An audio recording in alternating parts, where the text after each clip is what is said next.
Class 10th subject maths chapter application of trigonometry.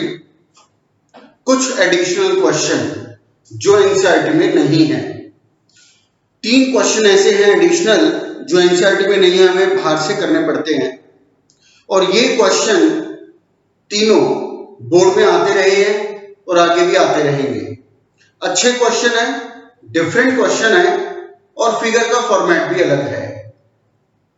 अभी वैसे regular days में हमने अलग अलग टाइप की फिगर्स की है, उसी कंटिन्यूएशन में ये भी 2 क्वेश्चन मैंने आज मॉर्निंग में भेजे थे सिर्फ रीडिंग पर्पस से, क्योंकि एनसीईआरटी में नहीं थे इसलिए। इन क्वेश्चंस को हमें याद रखना है, इन पर भी कोई वैरायटी नहीं मिलती, कहानी चेंज हो जाएगी लेकिन फिगर का फॉर्मेट यही होगा और उसी वे पे पूछा जाएगा। तो 2 क्वेश्चन जो मैंने आज केवल रीडिंग पर्पस से भेजे थे, अब उसको एक बार डिस्कस कर लेते हैं। इसमें एक ये क्वेश्चन था, the angle of elevation of a jet plane from a point on the ground is 60 degree. हम इसको एक प्रैक्टिकल लेके चलते हैं। हम जमीन पर कहीं पर खड़े हैं, जैसे ये हमारा हॉरिजॉन्टल है, प्लेन है, हम लोग यहां पे खड़े हैं, ठीक है। अब यहां खड़े होकर के हमने अचानक ऊपर देखा, ऊपर आसमान में जेट प्लेन नजर आया, ठीक है। प्रैक्टिकल है, हम ऐसे देखते हैं। मैं फिर रिपीट करता हूं मेरी बात, हम जमीन पर खड़े हैं और हमें ऊपर से एक प्लेन की आवाज आई, हमने ऊपर गर्दन उठा करके देखी तो हमें ऊपर वहां पर एक जेट प्लेन नजर आया, ठीक है। अब जो वो जेट प्लेन है वो जमीन से 1500√3 मीटर की हाइट पे उड़ रहा है। किसी न किसी हाइट पे तो उड़ ही रहा होगा, तो हमने देखा वो 1500√3 हाइट पर उड़ रहा है। हम यहां पर खड़े हैं, यहां पर हमने जेट प्लेन देखा। एंगल ऑफ एलिवेशन हमें कितना बताया गया, 60 डिग्री। जब हमने उसको देखा तो हमारी साइड से, हमारी आईज से जो एंगल बना वो हुआ 60 डिग्री, ठीक है। ओवर। अब ये जो जेट प्लेन था ये जमीन से कितने हाइट पर उड़ रहा है, 1500√3 की हाइट पर उड़ रहा है।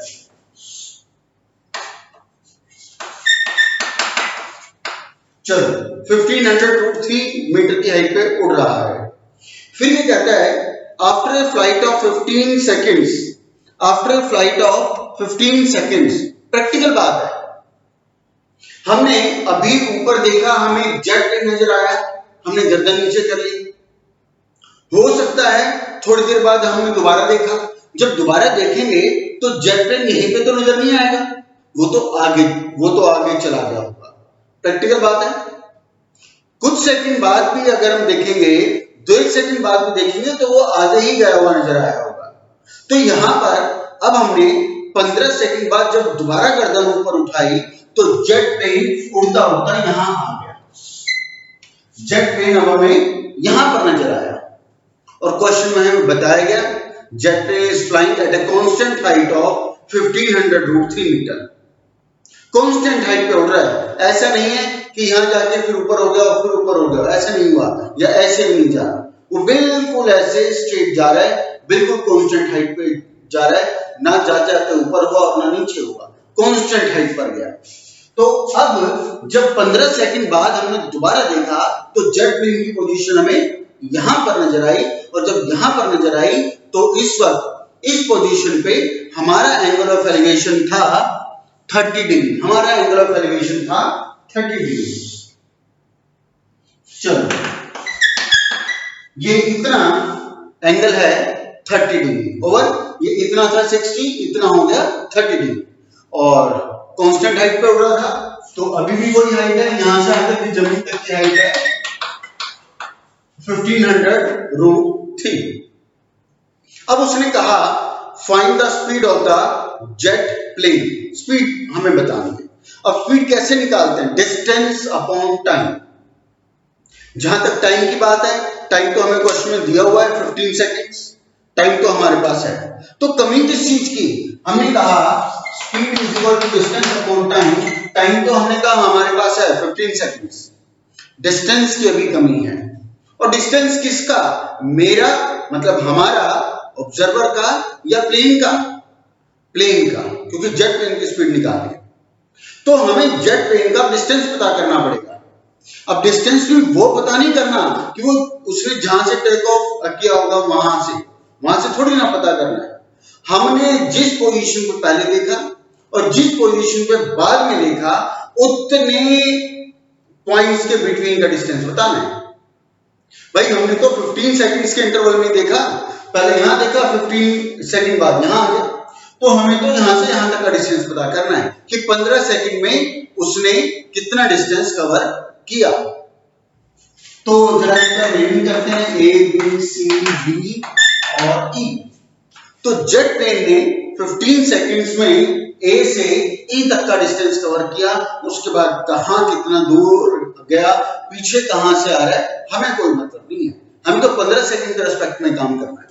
तो हमें A E covered distance by the jet plane ये हमें फाइंड आउट करना है। ए ई कहें या सी डी कहें, ए ई कहें या सी डी कहें, बात एक ही है, ठीक है ना, क्योंकि ये भी राइट एंगल, ये भी right angle, right angle, right angle, rectangle है। और जैसे मैंने शुरू से कहता आ रहा हूं, इसमें रेक्टेंगल है ऐसा प्रूव नहीं करना होता, ना उसको स्टेट करना होता, वो फिगर में ही हम सब कुछ दिखाते हैं, इंप्लाइड होता है वो। तो खैर हमारी जरूरत है ये सी डी फाइंड आउट करना। सी डी अगर ये हमारा आ गया, डिस्टेंस पूरा हो जाएगा, स्पीड हमारी आ जाएगी। तो शुरू करते हैं। अब जो डिस्टेंस सी डी निकालना है, क्या सी डी इसमें किसी ट्रायंगल की साइड है? बिल्कुल भी नहीं है, सी डी तो उस रेक्टेंगल की साइड है। हाँ, सी डी अगर पार्ट है तो पूरे बी डी का है, सी डी अगर पार्ट है तो किसका है? पूरा बी डी का। तो और बी डी तो किसी ट्रायंगल की साइड है, बीडी कौन से ट्रायंगल की साइड है? ईबीडी, है ना, बीडी किस ट्रायंगल की साइड है? बीईडी की। तो बीईडी ट्रायंगल लेकर के हमें बीडी पता करना पड़ेगा, और इस पूरे बीडी में से जब बीसी माइनस कर देंगे, जब बीसी माइनस कर देंगे तो कवर डिस्टेंस सीडी आ जाएगा, और जैसे ही आ जाएगा हमारी जरूरत पूरी हो जाएगी, 4 नंबर तैयार। अब बीसी, बीसी किस पे डिपेंडेंट है भाई? बीसी बिलोंग करता है ट्रायंगल एसीबी से। बीसी किससे बिलोंग कर रहा है? ट्रायंगल एसीबी से। तो इसका मतलब इस राइट ट्रायंगल एबीसी में जिसका अपना एक्यूट एंगल 60 है, इसको लेकर के हम पहले बीसी निकालेंगे, और बीसी हमारा उसके काम आएगा जिससे हमें सीडी मिल जाएगा।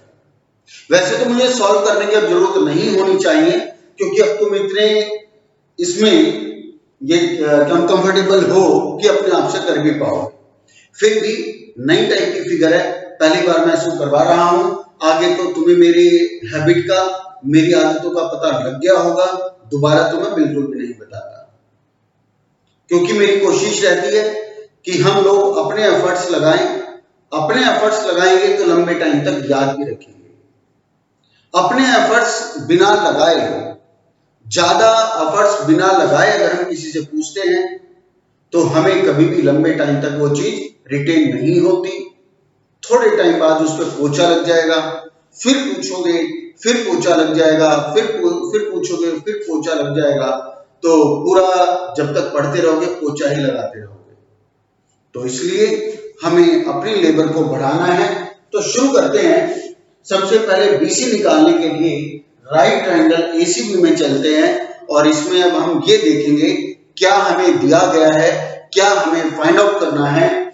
एसी परपेंडिकुलर हमें दिया गया है, बीसी फिलहाल हमारी जरूरत है, तो किस में आएगा? tan थीटा में। रही बात ए बी हाइपोटेन्यूज की, ना तो उसने दिया, ना उसने पूछा, ना हमारी जरूरत, और ना ही ये ए बी हाइपोटेन्यूज कहीं पे कोई कॉमन साइड लग रही है, तो इसलिए हाइपोटेन्यूज का कोई रोल नहीं है, और हाइपोटेन्यूज का यहाँ कोई रोल नहीं है, तो ना साइन चलेगा ना कॉस चलेगा, तो केवल tan थीटा। तो शुरू करते हैं। Right triangle ABC, in right triangle ABC tan theta किस पर है? बी पर, is equal to perpendicular AC upon base BC. अब जो है डलवाओ। बी कितना है? 60 डिग्री। एसी 1500√3 बाय BC हमें नहीं पता। 6 metre √3 is equal to 1500√3 by BC। ठीक है, √3 कैंसिल। लो जी, BC तो आ गया 1500, हमें BC पता लग गया 1500। अब नेक्स्ट टारगेट क्या है? ये BD पता करने का। और BD कौन से ट्रायंगल से बिलोंग करता है? EBD से बिलोंग करता है। तो EBD में चलते हैं, क्या है हमारे पास? वो परपेंडिकुलर है। क्या निकालना है? BD हमारी जरूरत है, तो किस में आएगा? P और B tan थीटा में, तो ये भी tan थीटा से चलाएं। In right triangle BED theta किस पर है? ये रहा, मतलब B is equal to perpendicular ED upon base BD। Values डलवाओ। tan B हमारा 30 डिग्री, 1500√3। अब क्या करें? इसको रखवाओ। 1/√3 is equal to 1500√3 by BD। Cross multiplication कराओ।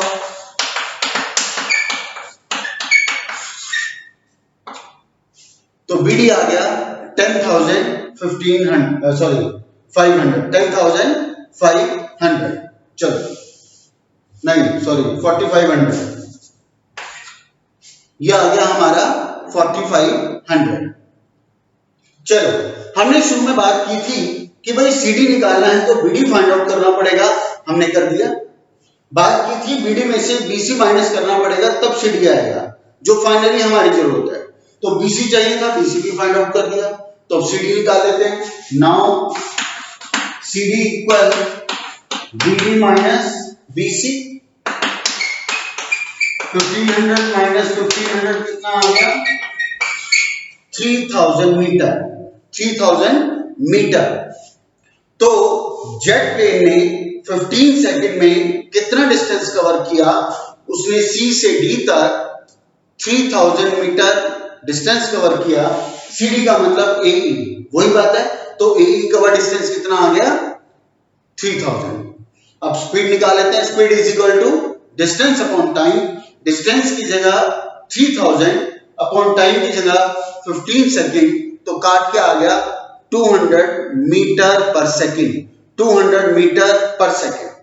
तो अब तुम समझ गए होगे ये क्वेश्चन। फिगर वाइज देखें, फिगर डिफरेंट हो सकती है, लेकिन और सॉल्यूशन में भी कहीं कोई ऐसी दिक्कत नहीं है। और भी मैं तुम्हें याद दिलाऊं तो हमने कल एक ये फिगर की थी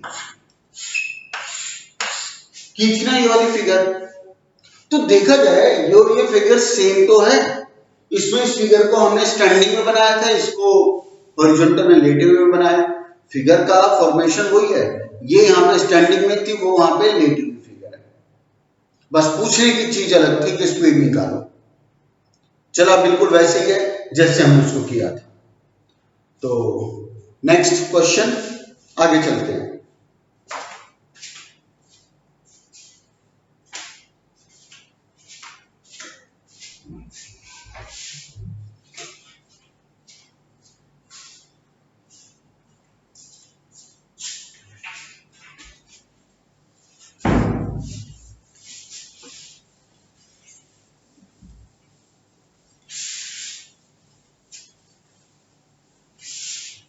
नेक्स्ट क्वेश्चन था the angle of elevation of a cloud from a point 100 metre above the lake is 30 degree. Practical है, इसको भी प्रैक्टिकल से लेके चलते हैं। कोई रिवर है, रिवर के साथ, रिवर के किनारे पर, रिवर के बैंक पर कोई मान लो 100 मीटर हाइट का एक स्ट्रक्चर खड़ा होगा। कोई बहुत बड़ा पत्थर हो सकता है। 100 मीटर का खैर पत्थर तो नहीं होगा। 100 मीटर का मान लो कोई क्लिफ है छोटी सी, कोई ना कोई एक माउंटेन, एक बड़ा स्ट्रक्चर है 100 मीटर का, होता ही है जनरली। तो ये मैं एक ड्राइंग बना रहा हूं, ड्राइंग तुम्हें नहीं अब बनानी, मैं केवल समझाने के लिए बनाऊंगा। जैसे मान लो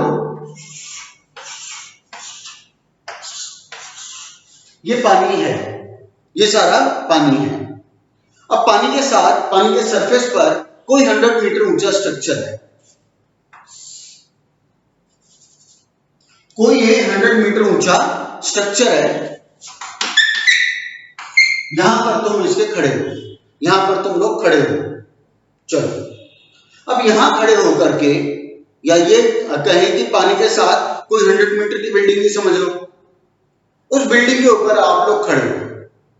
अब खड़े होकर बिल्डिंग की छत पे खड़े होकर के तुमने आसमान में एक क्लाउड को देखा, ठीक है, आसमान में एक क्लाउड को देखा, और क्लाउड को जो देखा वो 60 डिग्री के एंगल पर देखा।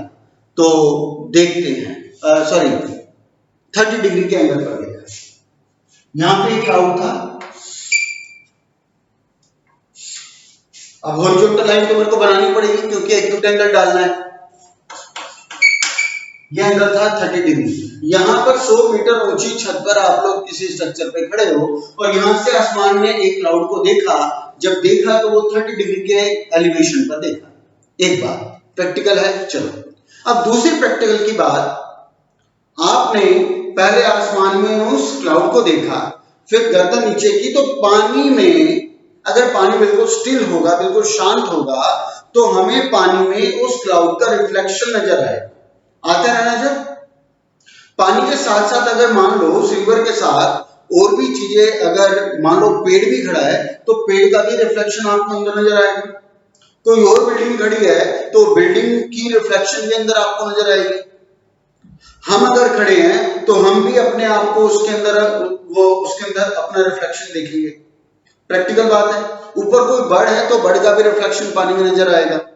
तो ऐसे ही आपने इस क्लाउड का रिफ्लेक्शन आप पानी में देखा, पहले ऊपर आसमान में क्लाउड को देखा, फिर उसको पानी के अंदर उसका रिफ्लेक्शन देखा।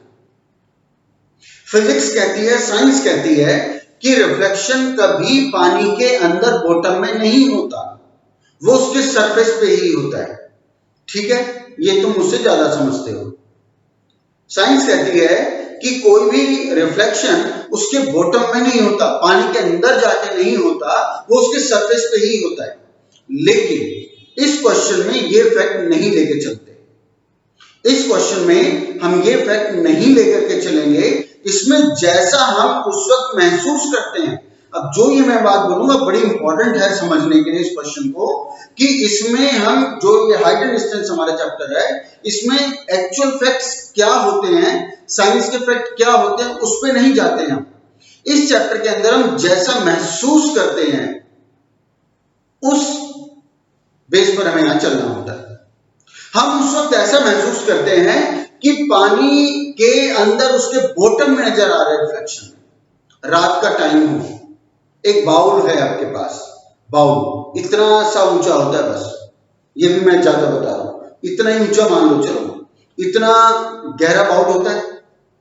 रात का टाइम है, आसमान में आपको चांद नजर आ रहा है, ठीक है, बहुत ऊंचाई पर है। लेकिन उस कटोरे में अगर देखोगे, उस बाउल में देखोगे, तो उस बाउल में भी उस चांद का रिफ्लेक्शन नजर आएगा। अच्छा, दूसरी बात, अब जो चांद है वो तो जमीन से बहुत ऊंचाई पर है, लेकिन जब हम उस बाउल के अंदर उस चांद के रिफ्लेक्शन को देखते हैं तो उसके अंदर भी हमें उतनी ही गहराई में, उतनी ही डेप्थ में नजर आता है जितना हम ऊपर महसूस कर रहे हैं। बहुत ऊंचाई पर हमें चांद नजर आ रहा है, अगर उस बाउल में भी अगर देखा करते हैं तो बाउल में भी हमें उतनी ही डेप्थ में नजर आता है जितना हम ऊपर देखते हैं। तो ऐसा आपको इसमें फिलर लेकर के चलना है। आपने पहले ऊपर देखा, अब इस क्लाउड का रिफ्लेक्शन पानी के अंदर उसके बॉटम में देखा।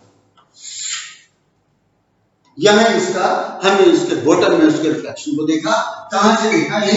यहीं से ऊपर देखा और यहीं से नीचे उसके रिफ्लेक्शन को देखा। ये अभी तक हमने जितनी फिगर्स बनाई है उन फिगर से बिल्कुल डिफरेंट है। अगर बाकी जो भी मैंने फिगर्स आज से पहले बनाई या इससे पहले जेट वेग वाली बनाई, गारंटीड उस फिगर को भी तुम सबको अपने आप बना सकते थे। क्योंकि शुरू की क्लास में तुम्हें पता लग गया था कि फिगर को कैसे बनाना होता है। उसके बाद तो डेफिनेटली जितनी मैंने क्लास ली नहीं भी बनाता तुम अपने आप बना सकते थे।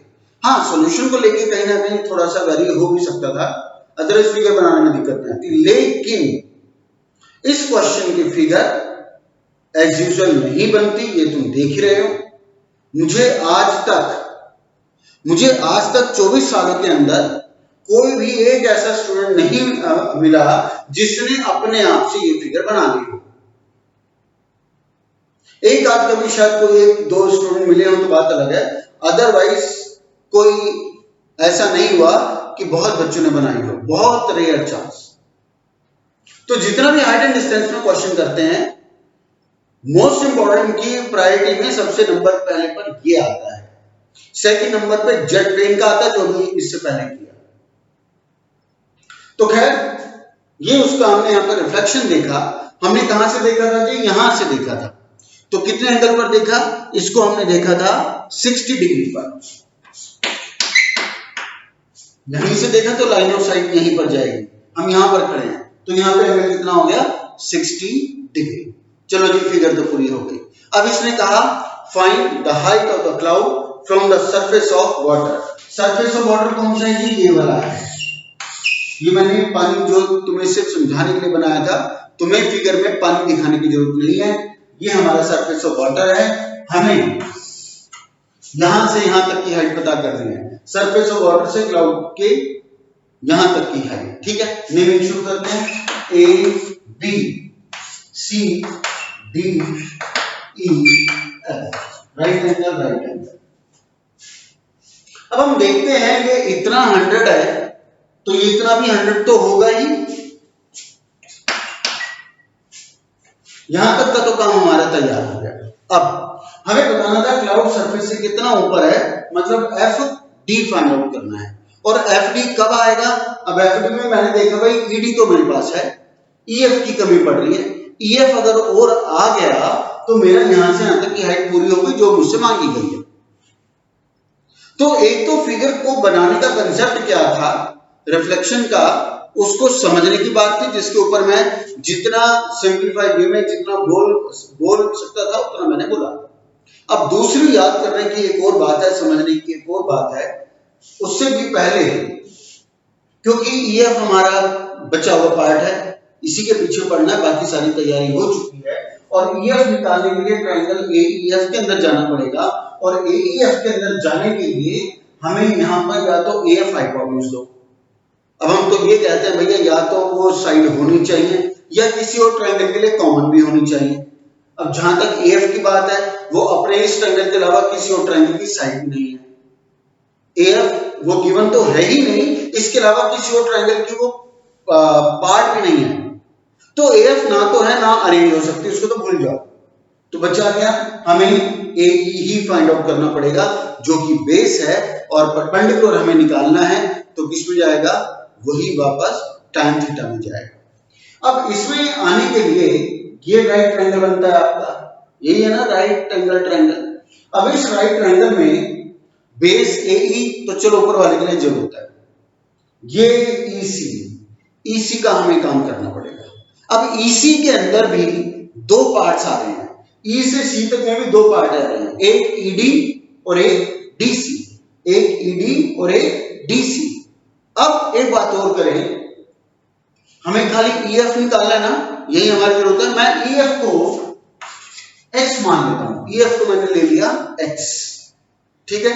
तो हमें एक्स निकालना है तो पूरा हमारा ये हो जाएगा। अब ये सोच के बताओ डीसी को क्या लेकर के चले। अब ये सोचो डीसी को क्या लेकर के चला जाए, सोचो।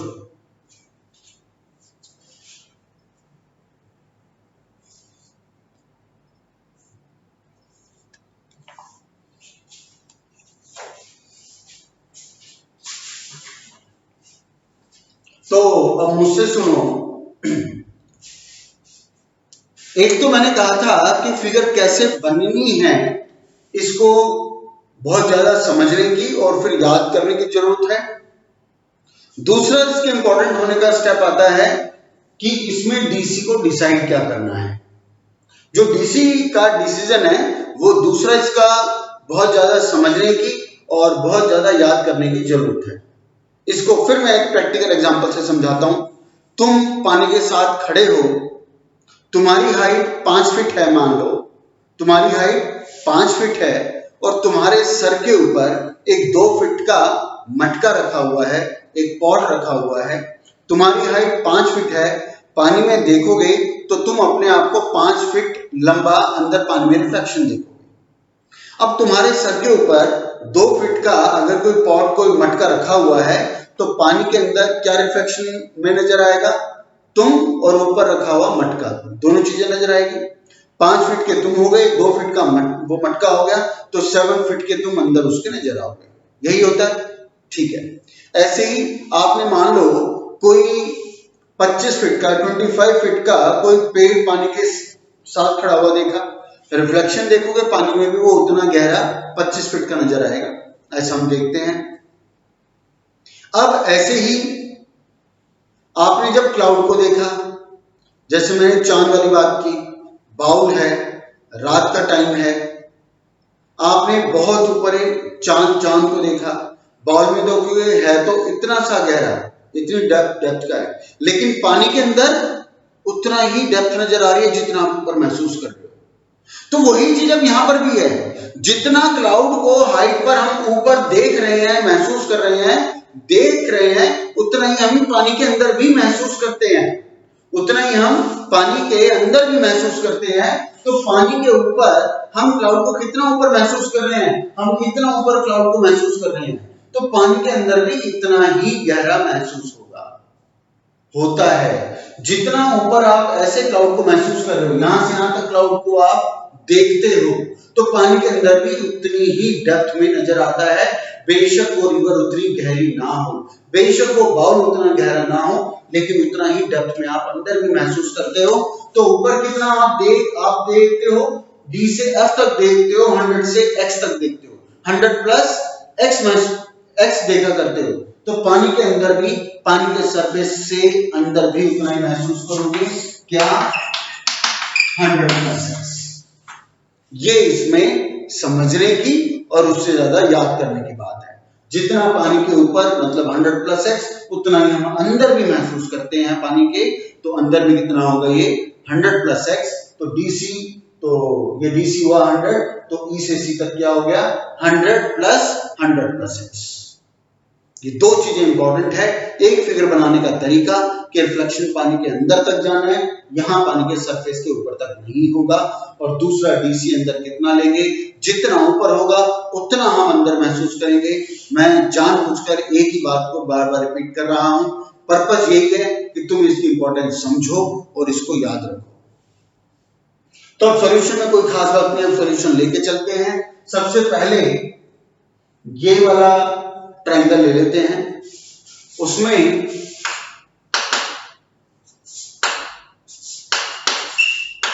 इन right triangle AEF tan A is equal to perpendicular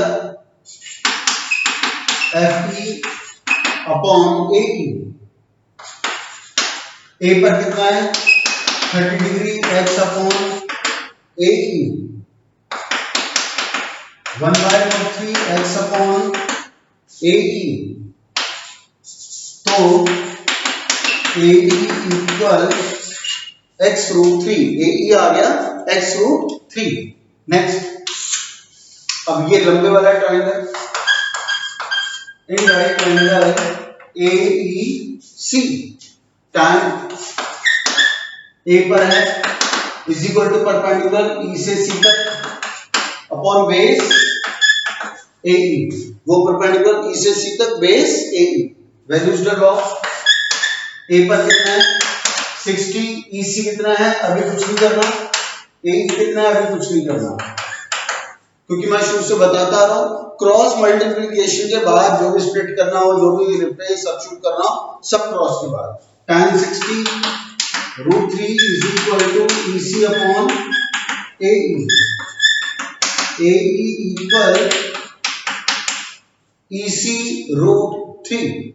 AE यह है, इसी के लिए निकाला था, रिप्लेस करो, x√3 इक्वल EC, EC में क्या क्या आ रहा है, ED प्लस BC√3, ठीक है। मुझे ऐसा लग रहा है जैसे मुझसे कुछ गड़बड़ हुई हो, चलो देखते हैं। अरे हाँ, इसको काटो, √3 से √3 बाहर की बाहर कैंसिल, x इक्वल ED कितना है 100 प्लस BC कितना है 100 प्लस x, गड़बड़ हुई है मुझसे कुछ। tan 60 1/√3 x upon AE, AE is equal to x√3 √3 EC upon AE, ये नीचे आना था,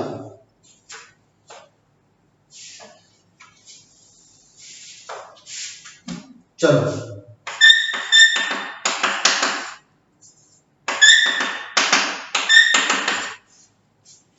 ये होना चाहिए था, AE ये हो गया। चलो अब AE क्या है हमारा, ये x√3 √3 EC 100 प्लस x, अब ठीक जा रहा है, कितना हो गया 3x 200 प्लस x इक्वल कितना आ गया 100, बाई चांस x भी कितना आ गया 100, ये कितना आ गया 100।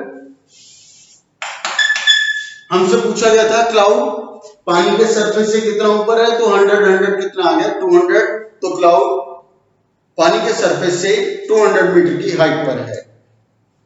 तो ये था ये क्वेश्चन, कहीं से इसमें कोई दिक्कत आए, लास्ट क्वेश्चन में कोई दिक्कत आए तो वीडियो को दोबारा सुनना, क्योंकि जो भी बोलना है यही बोलना है, इसके अलावा इसमें बोलने के लिए कुछ है भी नहीं।